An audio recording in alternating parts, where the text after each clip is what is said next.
merdeka. Ya, 81 tahun yang lalu, 3 kata itu diucapkan dengan getar suara yang gemetar tapi penuh keyakinan. Proklamasi. Kami, bangsa Indonesia, dengan ini menyatakan kemerdekaan Indonesia.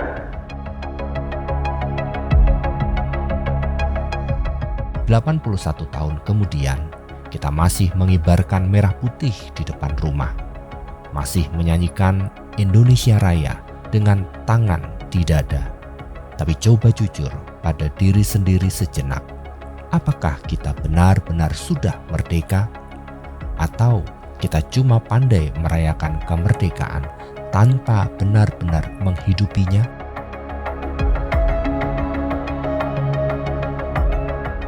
Hari ini saya tidak akan bicara soal lomba panjat pinang atau balap karung. Saya ingin bicara sesuatu yang lebih berat, tentang 5 hal, kalau kita jujur, adalah dosa kolektif kita sebagai bangsa.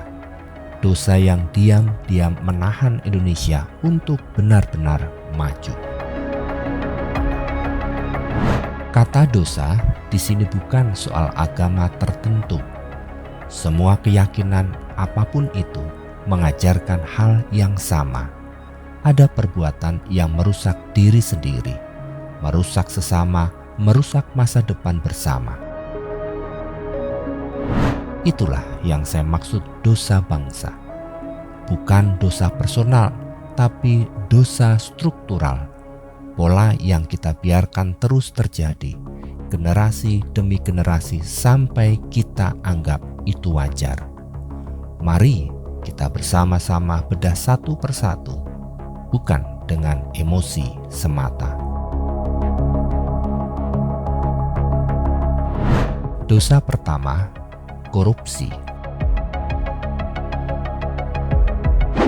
Awal tahun ini, Transparansi Internasional merilis Indeks Persepsi Korupsi 2025. Skor Indonesia turun ke angka 34 dari skala 100, dan peringkat kita merosot 10 tingkat ke posisi 109 dari 180 negara. Kita kini sejajar dengan negara-negara yang sedang bergulat dengan krisis politik dan hukum yang serius. Di kawasan ASEAN saja, kita tertinggal jauh dari Singapura, Malaysia, bahkan Timur Leste, negara yang baru merdeka 2 dekade lalu dan dulu adalah bagian dari kita. Korupsi sering dibayangkan sebagai pejabat mencuri miliaran rupiah dalam proyek besar. Tapi dampaknya jatuh paling berat justru pada orang yang paling tidak punya suara. Anak yang sekolahnya tidak punya buku karena dana bos raib, ibu hamil yang puskesmasnya kekurangan obat karena anggaran kesehatan disunat, petani yang pupuk subsidinya tidak pernah sampai. Ini bukan sekedar pelanggaran hukum, ini adalah pencurian dari masa depan orang-orang yang paling rentan. Dan yang lebih menyedihkan, riset yang sama mencatat bahwa ruang publik untuk mengawasi dan menyuarakan hal ini justru makin menyempit.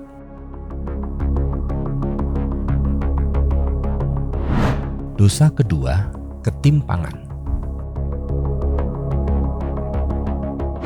Menurut data BPS Maret 2026, jumlah penduduk miskin di Indonesia tercatat 22,93 juta orang, dengan tingkat kemiskinan nasional 8,07%. Angka ini memang membaik dibandingkan tahun sebelumnya. Tapi ada detail yang sering dilewatkan. Kedalaman dan keparahan kemiskinan di perdesaan justru memburuk. Artinya, orang miskin di desa bukan cuma tetap miskin, mereka semakin jauh tertinggal dari garis kemiskinan itu sendiri. garis kemiskinan BPS per Maret 2026 berada di angka Rp699.235 per orang per bulan. Coba bayangkan hidup dengan itu untuk makan, listrik, transportasi, dan kesehatan sekaligus dalam sebulan.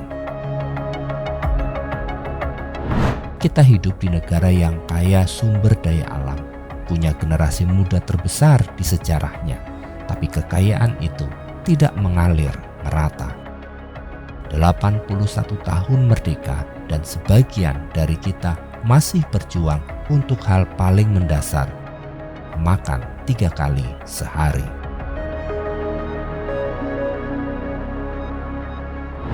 Dosa ketiga, menelantarkan generasi paling rentan. Ini yang paling menyentuh hati saya secara pribadi.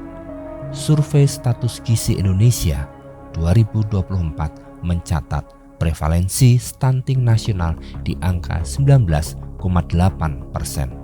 Artinya hampir 2 dari 10 anak balita di negeri ini mengalami gagal tumbuh akibat kekurangan gizi kronis. Bukan cuma soal tinggi badan, tapi soal perkembangan otak dan masa depan kecerdasan mereka.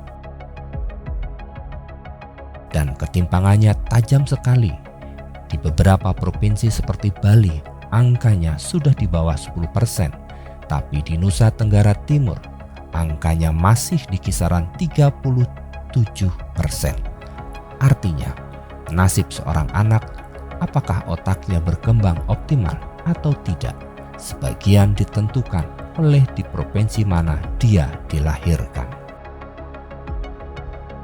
Ini bukan takdir, ini adalah pilihan kolektif kita tentang kemana sumber daya negara ini benar-benar mengalir. Dosa keempat, pendidikan yang belum jadi jalan keluar. Pendidikan seharusnya menjadi alat paling ampuh memutus rantai kemiskinan. Tapi kenyataannya, anak dari keluarga miskin masih jauh lebih sulit melanjutkan sekolah ke jenjang lebih tinggi. Karena biaya, karena jarak, karena harus membantu ekonomi keluarga sejak dini. Ironinya, uang yang seharusnya membangun sekolah, melatih guru, menyediakan buku sebagian justru hilang lewat dosa pertama tadi, korupsi. Ketiga dosa ini, korupsi, kemiskinan, dan pendidikan yang timpang, bukan 3 masalah terpisah. Mereka adalah lingkaran setan yang saling mengunci satu sama lain.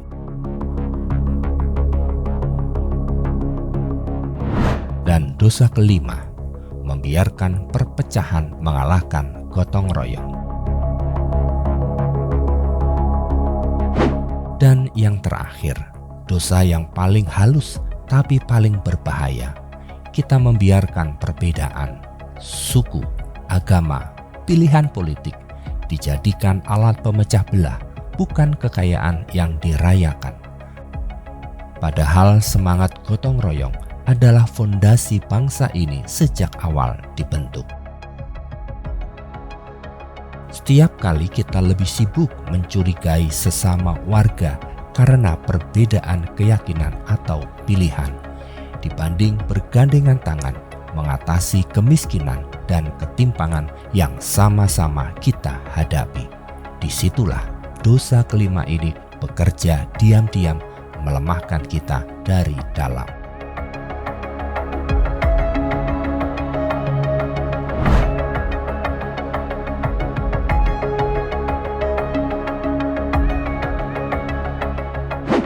Akhirnya, saya tidak menyampaikan 5 hal ini untuk membuat kita putus asa. Saya menyampaikannya karena kita hanya bisa memperbaiki apa yang berani kita akui. Setiap tradisi keyakinan di negeri ini, apapun itu, mengajarkan nilai yang sama: kejujuran, keadilan, kepedulian pada yang lemah, dan tanggung jawab terhadap sesama. Nilai-nilai itu bukan milik satu golongan, itu adalah modal bersama kita sebagai bangsa. 81 tahun kemerdekaan bukan hanya soal merayakan masa lalu. Ini soal bertanya jujur, apa peran saya hari ini untuk menutup salah satu dari 5 dosa ini? Mungkin dengan menolak menyuap demi kemudahan kecil.